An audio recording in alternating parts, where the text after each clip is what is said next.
Magical money making golden bull. रात के समय कंगनपुर गांव के साथ वाले जंगल में आसमान से एक बहुत बड़ा गोला गिरा और उसी गोले वाली जगह से एक सोने का बैल निकला। वो बैल पूरा सोने का था। वो सोने का बैल किसी खास वजह से धरती पर आया था और वो बैल जंगल से गांव की तरफ चलने लगा। वो कंगनपुर नाम का गांव है। वो गांव बहुत सुंदर था। उस गांव में एक छोटा अनाथ लड़का रहता था। उसका नाम मोहन। मोहन पहले अपने माता पिता के साथ एक बहुत बड़े घर में रहता था। वो बहुत अमीर थे। मोहन के पिता का एक भाई था। उसका नाम रंगा।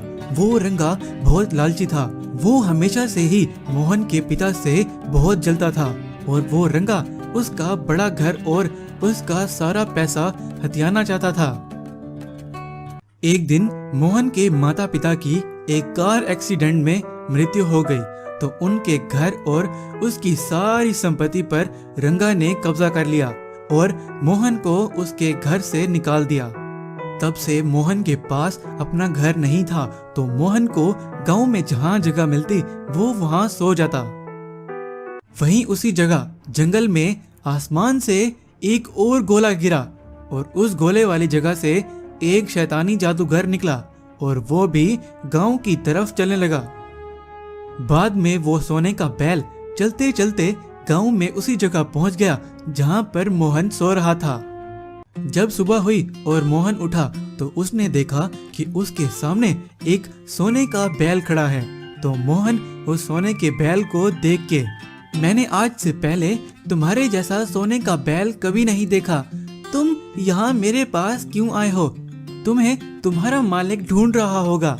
वहीं वो बैल बोलने लगा, मैं एक मायावी बैल हूँ, कोई साधारण बैल नहीं।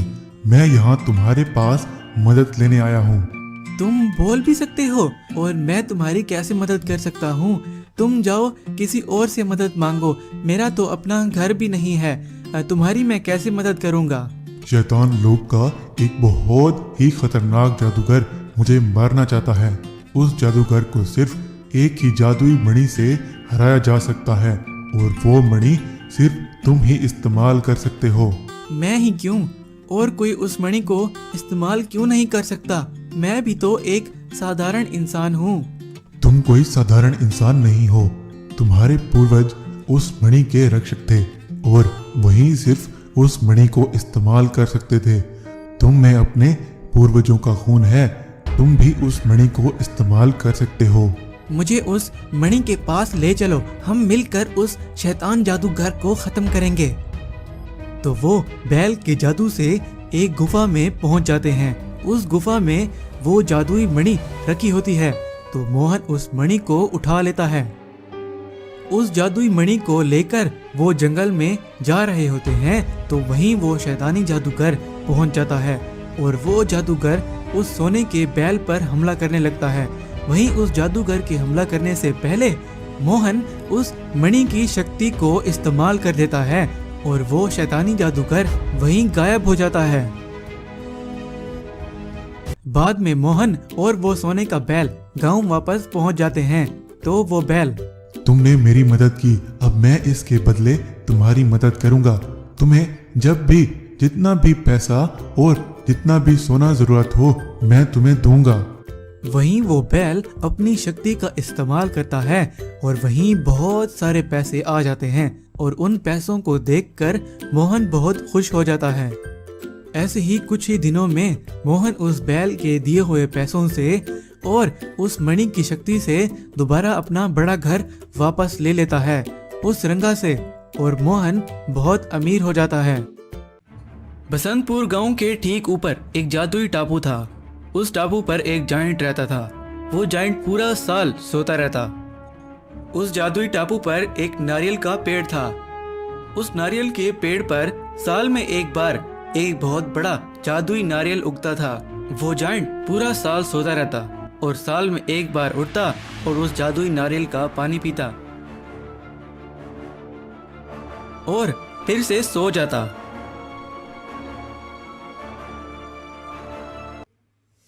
बसंतपुर गांव में एक आदमी रहता था। उसका नाम मनीष। मनीष एक आविष्कारक था। वो अजीब अजीब चीजें बनाता रहता और कभी वो जानवरों पर और कभी पेड़ों पर अपने प्रयोग करता। एक दिन मनीष ने जानवरों को बड़ा करने वाली एक मशीन बनाई और एक मुर्गी पर अपना प्रयोग करने लगा। जब मनीष ने प्रयोग किया तो उसका प्रयोग उल्टा हो गया।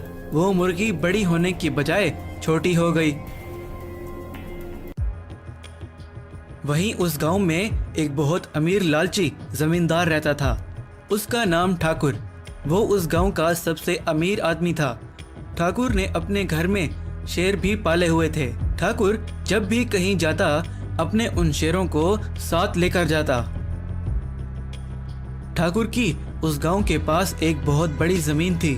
वो वहां पर नारियल उगाया करता और उन नारियल को एक लोरी में भरकर गांव में ले आता और उन्हें महंगे दाम में बेचता। एक दिन मनीष का दोस्त मनीष के पास आया और मनीष से बोला, मनीष, मुझे उड़ने वाली साइकिल का आइडिया आया है। क्या तुम वो साइकिल मेरे लिए बना कर दे सकते हो? तुम्हें मैं उसका 1 लाख दूंगा अगर तुम मुझे वो उड़ने वाली साइकिल बना कर दोगे। उसकी बात सुनकर मनीष बोला, हाँ, मैं तुम्हें वो उड़ने वाली साइकिल बना दूंगा। मुझे 1 महीना लगेगा वो साइकिल बनाने में। तुम 1 महीने बाद आ जाना और अपने उड़ने वाली साइकिल ले जाना। मनीष ने वो उड़ने वाली साइकिल 1 महीने से भी पहले बना ली। तो मनीष वो साइकिल बना के सोचने लगा, मैंने ये साइकिल इतने जल्दी बना ली, लेकिन मैं अभी उसे नहीं बताना चाहता। इसे मैं खुद इस्तेमाल करता हूँ और जब वो 1 महीने बाद आएगा तब की तब देखी जाएगी। मैं अभी इसे उड़ाता हूँ। तो मनीष उस साइकिल को उड़ाने लगता है। मनीष उस साइकिल को उड़ाते उड़ाते आसमान में ऊपर ले आता है। तो उसे वो हवा में उड़ता हुआ एक जादुई टापू दिखाई देता है। तो उसे देखकर मनीष सोचने लगता है, अरे ये कैसे हो सकता है? इतना बड़ा टापू ये हवा में कैसे उड़ सकता है?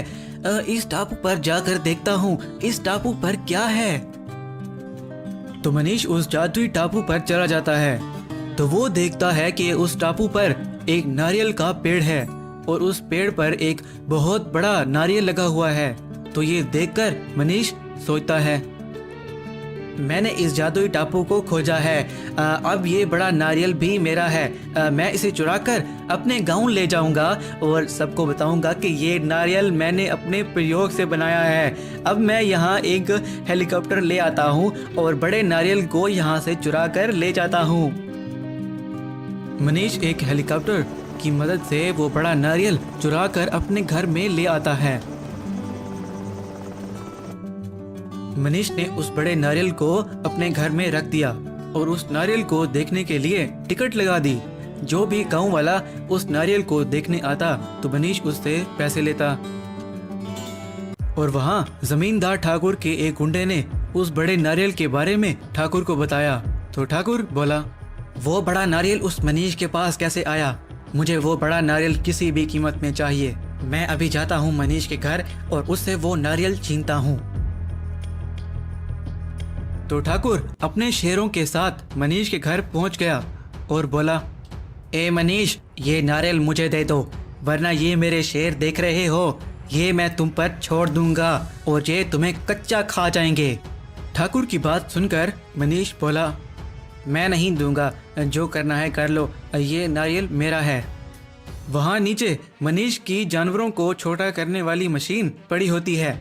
तो मनीष उस मशीन को उठा लेता है और ठाकुर के शेरों पर चला देता है। वहीं ठाकुर के शेर छोटे हो जाते हैं। ये देखकर ठाकुर बहुत डर जाता है और वहां से भाग जाता है। वहां उस जादुई टापू पर रहने वाला वो जाइंट नींद से जाग जाता है और उस नारियल के पेड़ की तरफ जाने लगता है। जब उसको वहां उस पेड़ पर वो नारियल नहीं दिखता तो वो जाइंट बहुत गुस्से में आ जाता है और वो जाइंट अपने नारियल को ढूंढने के लिए नीचे बसंतपुर गांव में चला जाता है। वो जाइंट गांव में घूमते घूमते मनीष के घर के पास आने लगता है। तो मनीष उस जाइंट को देखकर सोचता है, ये जाइंट वो बड़े नारियल के लिए यहाँ आया होगा।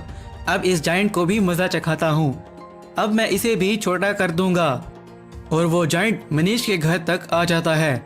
मनीष अपनी वो जानवरों को छोटा करने वाली मशीन इस्तेमाल करने लगता है, लेकिन उसकी वो मशीन उस जाइंट पर काम नहीं करती और वो भूखा जाइंट मनीष को और उसके बड़े नारियल को उठाकर हवा में उड़ जाता है।